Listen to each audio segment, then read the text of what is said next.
j'annonce la mise en place de la première politique ministérielle de santé et de bien-être des hommes de l'histoire du Québec.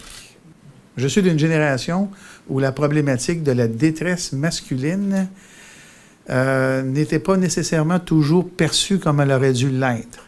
C'est ma génération, ça. Et je parle de ma génération professionnelle. On s'entend. Mais j'ai toujours, moi je viens, évidemment, comme on vient tous dans ma génération de grande famille, là. On a tous vu ça. Mais on a tous aussi vu que c'était caché. C'est-à-dire que c'est la première initiative officielle qu'on ose faire pour cette question très importante pour notre société, toute la question du risque masculin.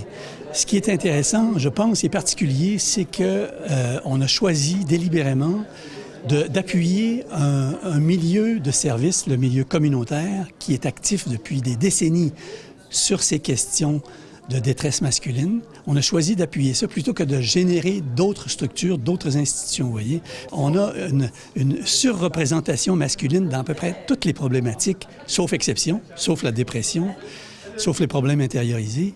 Et on ne se met pas en mode prévention. On pourrait socialiser les garçons, les enfants de façon différente. Déjà à la maternelle, on repère des problèmes de comportement, des problèmes de maturité affective qu'on laisse passer alors qu'on pourrait contrer des dérapages. C'est une excellente annonce. Ça fait longtemps qu'on attendait ça. C'est aussi un plan qui s'accorde avec l'évolution sociale, je crois. De plus en plus, les hommes s'expriment, les hommes viennent chercher des services. Et il est vrai que la détresse des hommes est quelque chose qui est important dans la société.